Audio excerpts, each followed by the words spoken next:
Hi दोस्तों, Arun here. So this is my lockdown look. I know that now people are talking about lockdown looks. Everybody is looking different, isn't it? I have seen many people having grown thick beard and kind of stuff. So you know what I'm trying to say. So दोस्तों, आज हम बात करने जा रहे हैं एक बहुत ही इंटरेस्टिंग कॉन्सेप्ट के बारे में, एक ऐसे सब्जेक्ट के बारे में, एक ऐसे मुद्दे के बारे में जो आपको काफी इंटरेस्टिंग लगेगा। मुझे पूरा विश्वास है कि आप में से काफी लोगों को, अगर सारे लोगों को नहीं तो काफी लोगों को याद होगा न्यूटन के एक लॉ ऑफ मोशन के बारे में। तो दोस्तों, न्यूटन का एक लॉ ऑफ मोशन है जो ये कहता है कि दुनिया में हर ऑब्जेक्ट, चाहे वो स्थिर हो या चलायमान हो, चाहे वो एक्शन में हो या इनएक्शन में हो, वो ऑब्जेक्ट अपनी स्थिति को मेंटेन करने की पूरी कोशिश करेगा तब तक जब तक कि एक बाहरी फोर्स उस पर काम नहीं करे। So any object in a state of stagnation or motion will tend to remain so unless an external force comes and acts on it. That's the law. For example, अगर मैं गेंद को लूं और गेंद को मैं जमीन पर फेंक दूं, so गेंद रुकेगा सिर्फ फ्रिक्शन के कारण। अगर फ्रिक्शन या हवा का ड्रैग उस पर नहीं लगे तो गेंद हमेशा मूव करते रहेगा, रुकेगा नहीं। That's the law. उसका उल्टा भी सही है। अगर कोई ऐसी चीज हो जिसको मैंने जमीन पर रख दी हो तो वो चीज जमीन पर जहां रखी हुई थी वहीं पर रखी रहेगी, अगर कोई बाहरी फोर्स उसको वहां से डिस्प्लेस नहीं करे।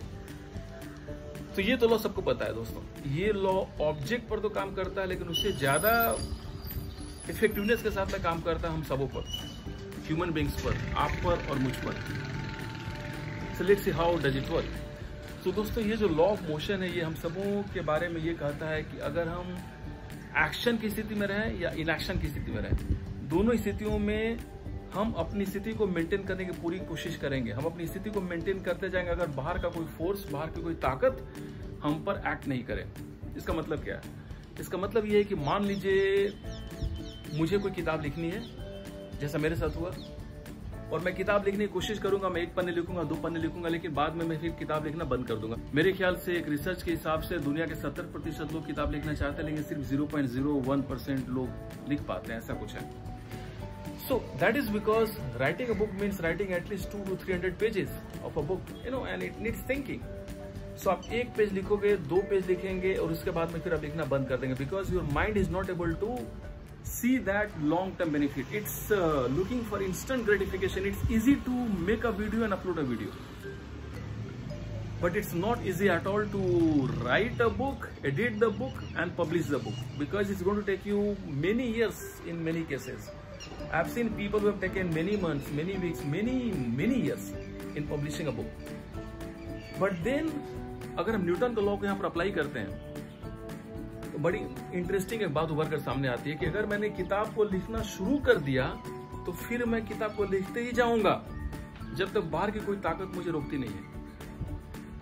उसका उल्टा भी सही है, उसका उल्टा भी सही है। अगर मैंने किताब को लिखना चालू नहीं किया, शुरू नहीं किया, तो मैं किताब को लिखना शुरू नहीं करूंगा।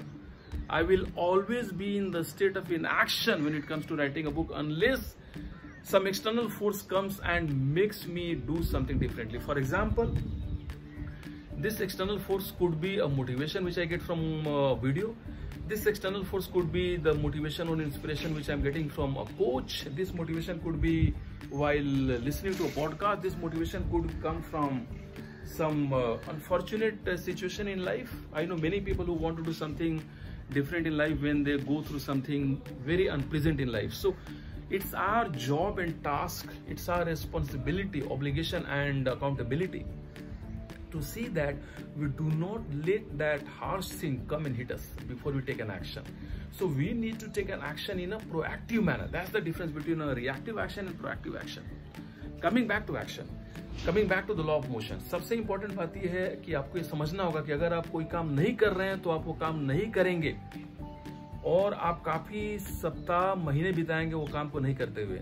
लेकिन अगर एक बार आपने उस काम को करना शुरू कर दिया, once you have started doing that work, then the opposite is also true. It will be absolutely impossible for anybody, for anything to stop you, because you will come in the state of action, because your natural tendency will be to be in the state of motion, will be to be in the state of action.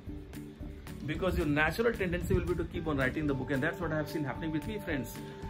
There was a day when it was difficult for me to write a book. I wrote a few pages, I left, I got into making videos, which many of you might have seen. I used to release a video a day, but then my book writing stopped. But then my habit of writing a book came to a secondary priority, and then I used the second part of law of motion. एक बार मैंने किताब लिखनी शुरू की दोस्तों, I think thanks to lockdown, because मुझे समय मिला. But once I started writing the book, you won't believe, there have been days when I have written 10 pages in one sitting. Almost every day I have been writing almost 4 to 5 pages of a book. And where there is will, there is way. It's very clear. एक बार मैंने किताब लिखनी शुरू की, एक बार मुझे किताब लिखने में मजा नहीं लगा, एक बार मुझे लगा कि नहीं, इस किताब में काफी पावर, काफी शक्ति है लोगों की जिंदगी को बदलने की. So it's my obligation and duty and accountability to write this book. Once I started enjoying it, I started getting time in the morning. I started waking up at 4 o'clock, 4:30, 4:15 to finish my book. और दोस्तों, एक बार आप state of action में आ जाते हैं, आपको रोकना मुश्किल हो जाता है, बिकॉज आपका नेचुरल टेंडेंसी, नेचुरल हैबिट बन जाती है उस स्टेट ऑफ एक्शन को मेंटेन करने के लिए, जैसा कि लॉ ऑफ मोशन में कहा गया है. So now I am ready to publish my second book also. My first book has gone for publishing, and my second book has been completed to a great extent. I am now in a state that I can complete a book almost every second or third month. Now that's amazing. That's amazing a feeling. और दोस्तों, मैं सिर्फ आपके साथ में ये बात share करना चाह रहा हूँ कि कभी भी जब आपको लगता है कि ये काम करें नहीं करें, हमेशा उस काम को करिए. अगर ये काम आपकी जिंदगी के लिए जरूरी है, कर डालिए, आज ही कर डालिए. Do not wait for tomorrow. Do it today. Because once you start taking action, you will become unstoppable. आप उस गेंद की तरह बन जाएंगे जो हमेशा लॉ ऑफ मोशन के हिसाब से बढ़ते चले जाती है, और जो भी फोर्स रास्ते में आएगी उस फोर्स को आप सरमाउंट कर सकते हैं. now यहाँ पर लॉ ऑफ मोशन से एक डिफरेंस भी आता है. so हमारी स्थिति में ह्यूमन बींग्स के साथ में ये बात सही है कि एक बार हम अपने स्टेट ऑफ एक्शन में आ गए, so no force on this earth can stop us. That's another thing. गेंद के केस में फ्रिक्शन है या हवा की रफ्तार है जो उसको रोकेगी. हमारे केस में ऐसी कोई रफ्तार नहीं है जो रोक सकती है. So there is a similarity with the law of motion and there is a dissimilarity, and you have to use both of this to your advantage. That's the point here. So always take action, because once you come in the state of motion, nothing in this world can stop you, and then just go on moving on. I started writing one book. Now I'm going to publish second book. In next 1 year, I'm going to publish 3 books by the end of 2002, and I'm telling you through this video, by the month of December 2021, I'll finish at least 3 books. When I say finish, I'll publish 3 books. This is the magic of law of motion propounded by Newton. You have got to be moving, and once you get moving, no force can stop you from being in the state of motion and action.